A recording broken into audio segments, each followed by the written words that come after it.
अपने पसंदीदा शो के फुल एपिसोड देखने के लिए अभी डाउनलोड करें दंगल प्ले ऐप।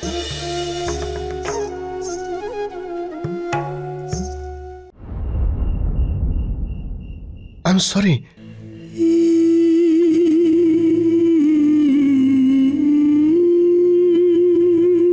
কিছু বলার কোনো প্রয়োজন নেই, ভুলটা আমিই করেছি। এক মুহূর্তের জন্য আমার প্রতিশ্রুতি ভুলে গিয়েছিলাম। I am really sorry. কি করে আমার মুখ দিয়ে ওই নামটা বেরিয়ে গেল? পঙ্কজ তো এই ব্যাপারে কিছু জানেও না। ওর তো মনে হচ্ছে যে ভুলটা ও করেছে।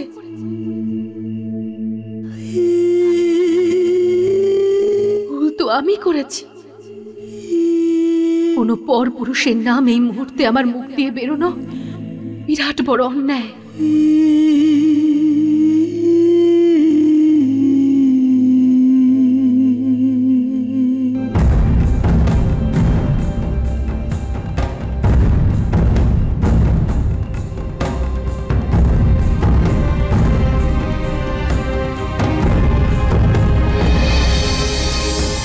আর যদি শারীরিক সম্পর্কের কথাই আসে, তাহলে এই নিয়ে আমি কোনোদিন তোমায় জোর করব না।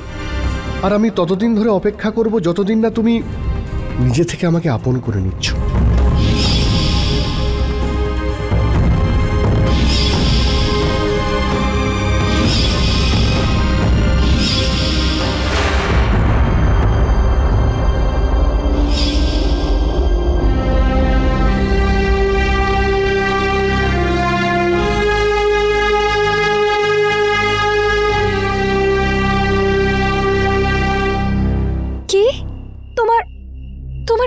জ্যোতি, তুমি ভুল করে এটা কিভাবে করতে পারো? আমি কিছুই বুঝতে পারছি না কল্পনা। জানি না কি হয়ে গেছিল আমার। প্লিজ জ্যোতি, তোমাকে সবকিছু ভুলে যেতে হবে। ফেলে আসা জীবন অনেকটাই পিছিয়ে গেছে। পুরনোকে পিছন ফিরে দেখার থেকে নতুন জীবনটাকে দেখো, যেটা এখন শুরু হয়েছে। জ্যোতি, পঙ্কজ তোমার স্বামী, তোমার জীবন সঙ্গী। আমি জানি রে কল্পনা। আমি তো স্বীকারও করছি যে ভুলটা আমি করেছি, কিন্তু দেখো জ্যোতি, তুমি যদি এভাবেই পঙ্কজের সাথে ব্যবহার করতে থাকো, তাহলে ওর মনে হবে তুমি নিজের ইচ্ছা বা খুশিতে নয়, বরং দয়া করে ওকে বিয়ে করেছো। ওর মনে হবে যে তুমি তোমার জীবনকে ত্যাগ করেছো আর তুমি ওর সাথে খুশি নও। এই জন্য বলছি, প্লিজ প্লিজ নিজেকে সামলে নাও। আর পরের বার এরকম কিছু করো না, যাতে পঙ্কজের কোনো কিছু না। কল্পনা, আমি আর কখনো এরকম করব না। নিজেকে এই নতুন জীবনের সাথে মানিয়ে নিয়ে একজন বিবাহিত স্ত্রীর সমস্ত দায়িত্ব পালন করার সম্পূর্ণ চেষ্টা করব আমি। পঙ্কজ কিন্তু খুবই ভালো মানুষ জ্যোতি। তোমার ভালোবাসা আর বিশ্বাসের যোগ্যতাও বটেই। তোমার উপর পুরো অধিকার ওর আছে।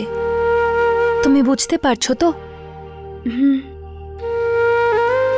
I am sorry. সরি বলার কোনো দরকার নেই। হ্যাঁ, কিন্তু প্রমিস করো, আজকের পর পঙ্কজকে কোনো অভিযোগ করার তুমি সুযোগ দেবে না। আমি বললাম তো, আর আমি এরকম কখনো করব না। আচ্ছা ঠিক আছে, এবার আমি ফোন রাখছি। Bye bye. ম্যাম, সিঁড়ি থেকে নামতে গিয়ে স্যার পড়ে গেছেন। পড়ে গেছেন? কোথায়?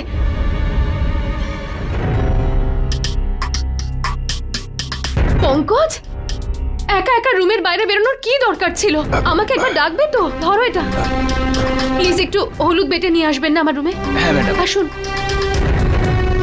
পঙ্কজ প্লিজ, লেগেছে এখন তোমার। আমাকে না ধরে তুমি সিঁড়ি দিয়ে উঠতে পারবে না। এসো।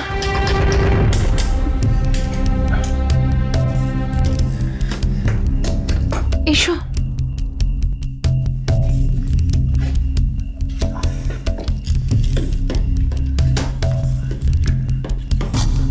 লাঠিটা দাও, আমার হাতে দাও।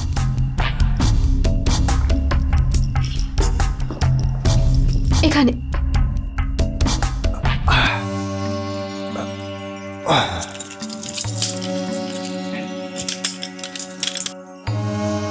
ম্যাডাম, হ্যাঁ, এই যে। Thank you. হ্যাঁ ম্যাডাম। কোথায় লেগেছে দেখি? এইখানটায় কাঁধে লেগেছে।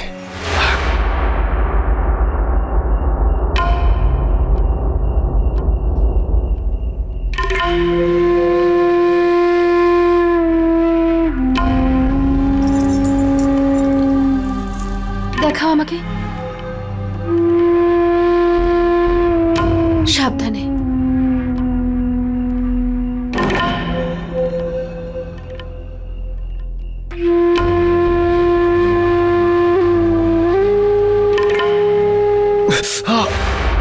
এটা এটা কি লাগাচ্ছ? এটা হলুদ বাটা লাগাচ্ছি, এতে খুব তাড়াতাড়ি ভালো হয়ে যাবে। মনে পড়ে গেল ছোটবেলায় যখন এরকম আঘাত লাগতো তখন তখন ছোট মাও আমাকে এই হলুদের প্রলেপই লাগিয়ে দিত। ছোট মা তোমার খুব কাছের, তাই না? তুমি জানো জ্যোতি, খুবই খুবই ইন্টেলিজেন্ট উনি।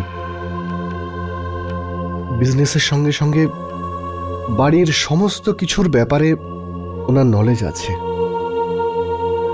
যতটা স্ট্রং মনে হয় না, ততটাই নরম মনের মানুষ উনি। জীবনের প্রত্যেকটা গুরুত্বপূর্ণ বিষয়ে উনি আমাকে বলেছেন। আমি একজন অন্ধ হওয়া সত্ত্বেও আমি যে ইন্ডিপেন্ডেন্ট আর নর্মাল লাইফ লিড করছি সেটা ওনার জন্যে। উনি শুধু একজন মা হয়েই নন, একজন গুরুমা, একজন গাইডের মতো প্রতি মুহূর্তে আমার সঙ্গ দিয়েছেন, আমাকে রাস্তা দেখিয়েছেন। একদম ঠিক বলেছ তুমি। ছোট মা মানুষটাই এমন যে উনি যে কোনো মানুষের অনুপ্রেরণা হতে পারেন। তোমার কাছে ওনার ব্যাপারে এত কিছু জানলাম আমি, এখন ওনার প্রতি আমার সম্মান ভালোবাসা আরো বেড়ে গেছে।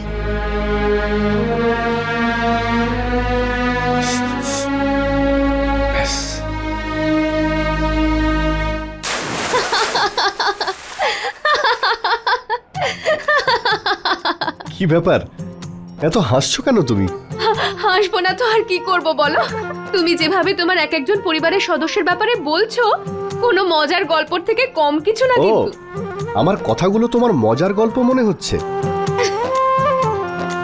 ঠিক আছে, আমার ফ্যামিলির গল্প তো তুমি কাল রাত থেকেই শুনছো। তোমার ব্যাপারেও কিছু বলো, তোমার ফ্যামিলির ব্যাপারে বলো। গত কয়েকদিন ধরে যা কিছুই হয়েছে তোমার আর তোমার পরিবারের মধ্যে আমি সব জানি। কিন্তু যদি এইসব তিক্ততা ছাড়া অনেক মিষ্টি আর ভালো মুহূর্ত তো রয়েছে। তুমি কি সেই মুহূর্তগুলো আমার সঙ্গে শেয়ার করবে? ওরা তোমার সঙ্গে যা যা করেছে সেই সব কিছু শোনার পরে সত্যি বলতে তোমার পরিবারের উপরে আমার খুব রাগ হয়েছিল। কিন্তু বিয়ের দিন যখন ওনাদের সঙ্গে আলাপ হলো তখন আমার বেশ ভালোই লাগলো। প্রত্যেকেই কিন্তু ভালো আর খুব সিম্পল মনে হয়েছে। আর বিশেষ করে তোমার বাবা, ওনাকে দেখে খুবই শান্ত আর বুদ্ধিমান মনে হয়েছে।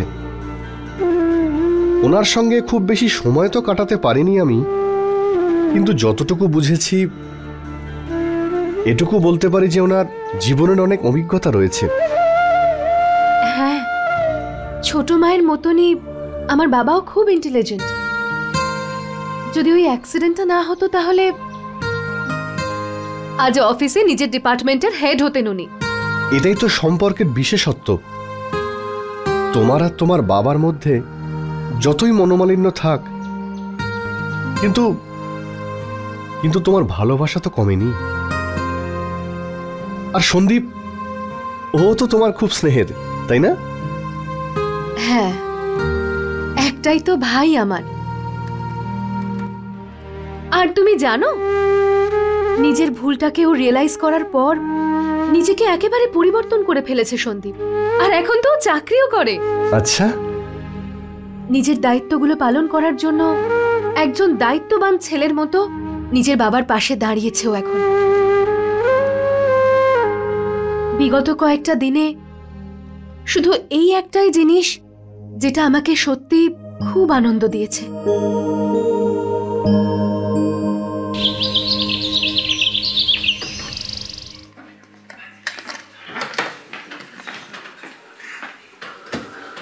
সন্দীপ,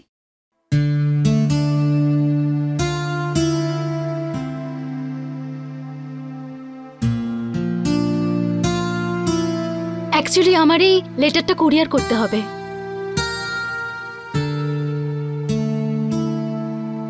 পাখি, এটা তো তোমার বাড়ির অ্যাড্রেস। তো আমি কি আমার নিজের বাড়িতে লেটার পাঠাতে পারি না? হ্যাঁ, পাঠাতে পারো, কিন্তু তোমার কোম্পানি একটা বিজনেস পাচ্ছে, তাহলে কে কবে কোথায় কি পাঠাচ্ছে তাতে তোমার কি সম্পর্ক? ঠিকই বলছো। সন্দীপ, হ্যাঁ, তুমি অফিসে আর কতক্ষণ আছো? জাস্ট লাঞ্চ টাইম হয়ে গেছে। লাঞ্চ করার পর সবাইকে ডেলিভারি করতে বেরিয়ে পড়বো। গ্রেট, আমারও খুব খিদে পেয়েছে সন্দীপ। তাহলে ব্লু পার্ক রেস্টুরেন্টে চলে আসো, একসাথে লাঞ্চ করব। না পাখি, একটা সাধারণ চাকরি করা ছেলে এত দামি রেস্টুরেন্টে কিভাবে খাবার খাবে? নো প্রবলেম, তাহলে আজকে আমি সেখানেই লাঞ্চ করব যেখানে সাধারণ লোকেরা গিয়ে লাঞ্চ করে। চলো। ঠিক আছে, চলো।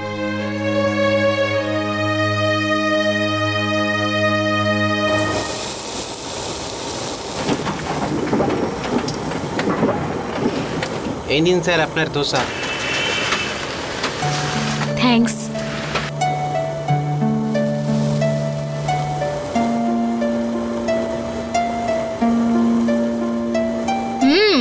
ওয়াও, এটা তো ব্লু পার্ক রেস্টুরেন্টের থেকেও ভালো খাবার।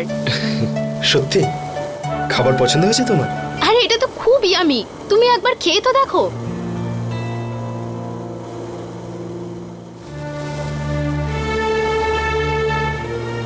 তুমি তো হয়তো আমার মন রাখার জন্য এই খাবারের প্রশংসা করছো, কিন্তু আমায় যদি জিজ্ঞেস করো তাহলে যেদিন থেকে আমি রোজগার করা শুরু করেছি না পাখি,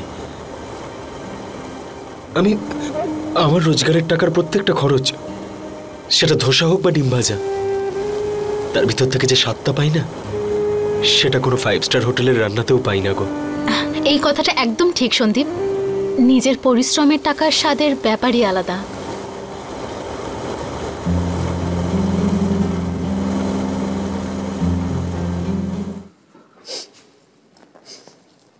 এই গন্ধটা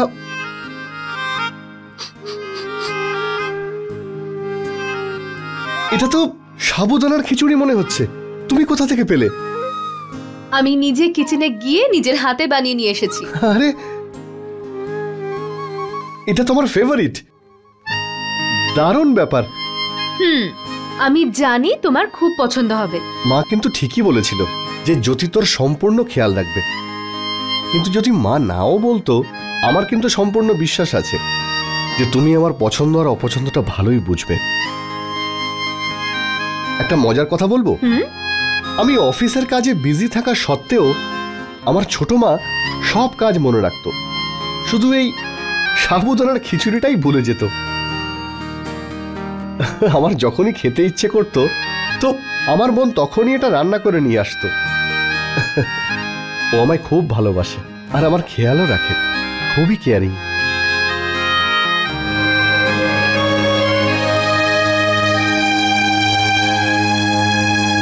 দিদি, আরে সুধা, আয় না।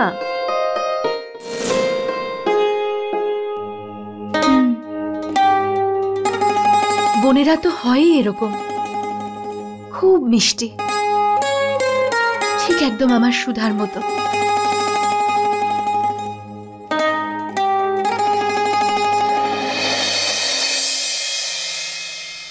ওর জন্য চিন্তা আমার মনে সব সময় লেগেই থাকে। নিজের দিদিকে ছাড়া যে ও যে কি করছে এখন, কি করে যে থাকছে,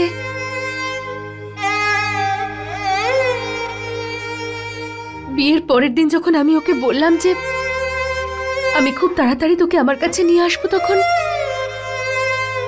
তখন বারণ করে দিল ও। আমাকে বলল যে না, ওই বাড়িটার আরেকজন নতুন জ্যোতির প্রয়োজন আছে।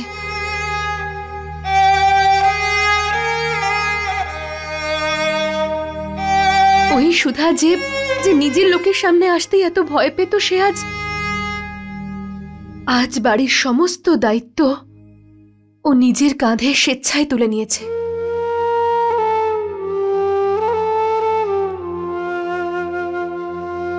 প্রার্থনা করি যাতে সুধা ওর নিজের দায়িত্ব ঠিক করে পালন করতে পারে।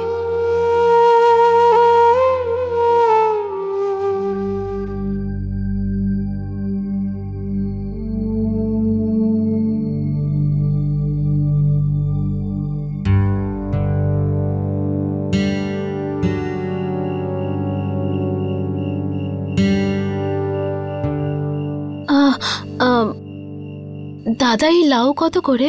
16 টাকা কিলো। ফুলকপি? 18 টাকা কিলো ম্যাডাম। দাদা, আপনি দাম বেশি বলছেন। দেখুন দিদি, নেওয়ার হলে নিন, না হলে আপনাকে নিতে হবে না। আরে ভাই, দিয়ে দে না, টাকা আমাদের থেকে নিয়ে নিস। যদি তোর জায়গা আমি থাকতাম না, তাহলে এই মেয়েটার মনে কোনোদিন কষ্ট দিতাম না, বরং পুরো সবজির গাড়ি ওর বাড়িতে নিয়ে চলে যেতাম। কি আরে এত তাড়াতাড়ি কোথায় যাচ্ছ রানী? 2-4টা কথা আমাদের সাথেও বলে নাও। হ্যাঁ, আরে কোথায় যাচ্ছ আমার মামনি? কোথায় যাচ্ছ? এখানে দাঁড়াও না, শোনো না। আমাকে যেতে দিন প্লিজ। আরে ভাই, একে তো আমি চিনি রে। কি? ওই যে আমাদের স্কুটির হিরোইন ছিল না, আরে যে অন্ধের সাথে বিয়ে করে নিল, তার বোন। জামাই বাবুর থেকে তো ভালোই আমরা।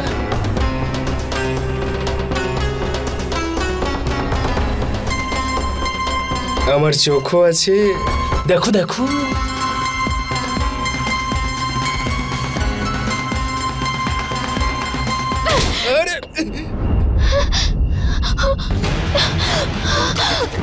আরে ধর ওকে, ধর ধর ধর ধর ধর।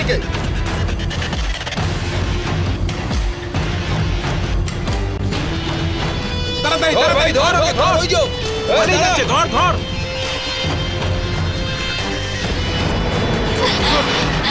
এই ট্রাকে তোলে, চল চল চল চল চল। ছেড়ে দাও আমাকে, চল চল চল চল চল।